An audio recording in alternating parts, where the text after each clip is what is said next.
mau mengulang lagi, di negara manapun di dunia ini ada prinsip hukum yang paling basic, yaitu acknowledgement by conduct.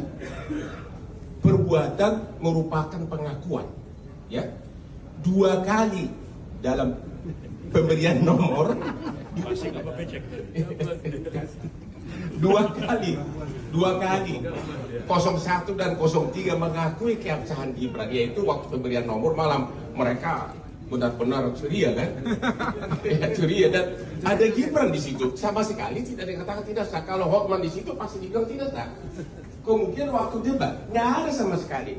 Sekarang kok KPU dipersalahkan, tidak memenuhi syarat. Jadi itu sudah benar-benar, saya sudah mengatakan itu permohonan yang super cengeng.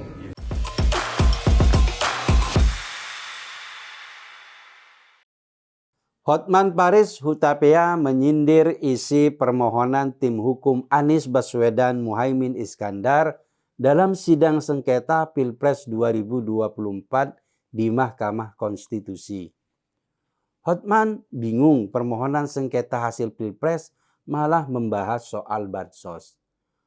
Menurut tim hukum pembela Prabowo Gibran itu, di sepanjang karirnya sebagai pengacara, gugatan pihak 01 itu paling tidak jelas karena mengambang.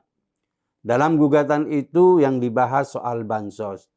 Padahal sesuai dengan jalur gugatan hasil pemilu, mestinya yang dibahas adalah soal proses perolehan hasil pemilu. Sebelumnya, narasi pihak penggugat selalu menyoal kecurangan dalam pemilu. Dalam hal ini, MK tidak memiliki kewenangan untuk mengadili kecurangan dalam pemilu, karena itu ranahnya Bawaslu dan PT UN. Tapi selain salah jalur, pihak Anies juga mempersoalkan soal bansos dalam gugatan mereka. Menurut Hotman, dalam isi permohonan gugatan itu 90% isinya tentang bansos. Padahal MK tak berwenang mengadili soal bansos. Jadi dalam gugatan itu pengacara Anies Muhaimin yang diwakili Ari Yusuf Amir dan Bambang Wijoyanto cuma ngoceh-ngoceh saja.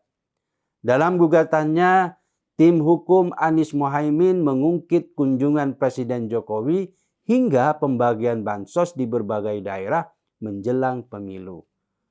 Menurut tim hukum Anies, tindakan Jokowi itu merupakan kampanye terselubung. Mereka mengaitkannya dengan lonjakan suara Prabowo di daerah-daerah yang didatangi oleh Jokowi. 2 variabel yang diajukan tim pengacara Anies itu tidak saling berhubungan. Isinya hanya asumsi. Tentunya itu tidak bisa diterima dalam pengadilan. Tuduhan semacam itu selain sulit untuk dibuktikan, juga tak bisa diputuskan oleh MK. Karena memang sudah salah jalur. Tapi sejak awal, tim penggugat sepertinya tidak paham soal kewenangan MK dalam mengadili sengketa pemilu. Maka mereka memaksakan gugatan kecurangan pemilu itu di MK.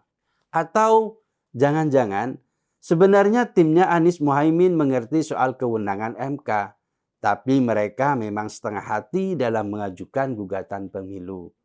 Daripada malu, mereka tetap mengajukan gugatan meskipun substansinya nggak jelas kemana.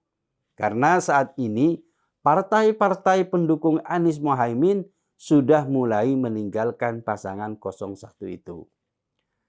Pasalnya, selain Aniesnya sendiri yang mulai kepincut Pilkada Jakarta 2024, partai-partai pendukung Anies juga sudah mulai merapat ke Prabowo Gibran. Mereka telah melihat hasil pemilu yang diumumkan oleh KPU dan sekarang harus memikirkan nasib politik dalam pemerintahan baru. Partai Nasdem yang diwakili oleh Surya Paloh sudah bertemu Prabowo Subianto di Nasdem Tower.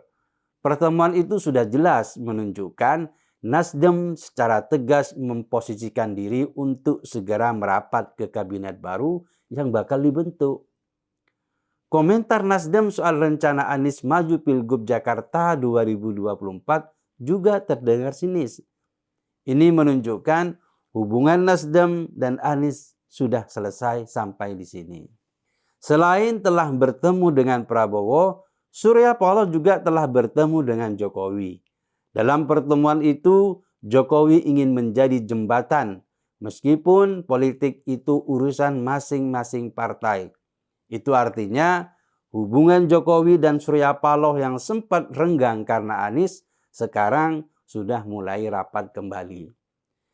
Sementara itu, dua menteri asal PKB yakni Ida Fauziah dan Abdul Halim Iskandar yang tak lain adalah kakak Caimin sudah menghadap Presiden Jokowi.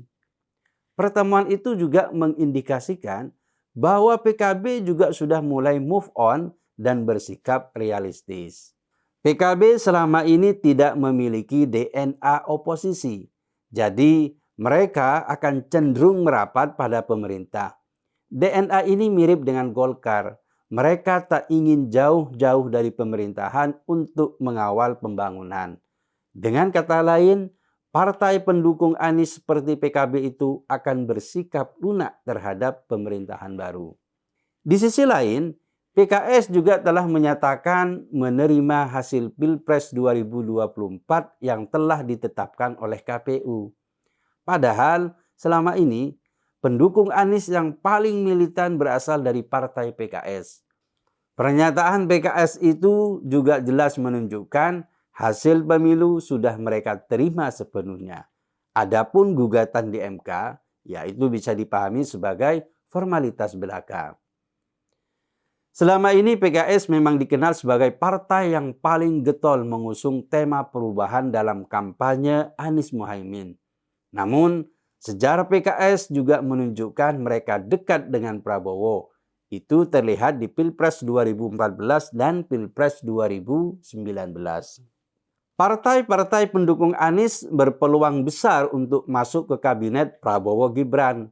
Langkah politik ini sudah biasa dilakukan ketika Pilpres telah selesai dilakukan. Masing-masing partai harus berpikir realistis untuk menyikapi perkembangan politik. Melihat situasi politik yang berkembang itu, besar kemungkinan Anies memang telah ditinggalkan oleh para pendukungnya. Maka bisa dipahami, gugatan Pilpres yang dibawa oleh tim pengacara Anies Muhaimin ke MK itu hanyalah upaya mempertahankan narasi perubahan Anies dalam menyongsong Pilgub Jakarta 2024. Oleh karena itu, isi gugatan soal Pilpres 2024 juga terkesan main-main dan tidak berbobot. Wajar kalau Hotman Paris menganggap gugatan pihak Anies itu paling mengambang di sepanjang karirnya sebagai pengacara. Selain salah jalur, substansinya juga tidak berkaitan dengan pemilu secara langsung. Kecuali jika mereka bisa membuktikan Presiden Jokowi secara terbuka meminta penerima bansos itu untuk memilih salah satu paslon Pilpres 2024. Itu pun gugatannya harusnya bukan ke MK. Gugatan Pilpres tim Anies tampaknya sekedar diada-adakan, meski tanpa substansi. Tujuannya memang tidak ingin memenangkan gugatan, tapi melanggengkan narasi Anies yang sekarang mulai ditinggalkan oleh pendukungnya sendiri.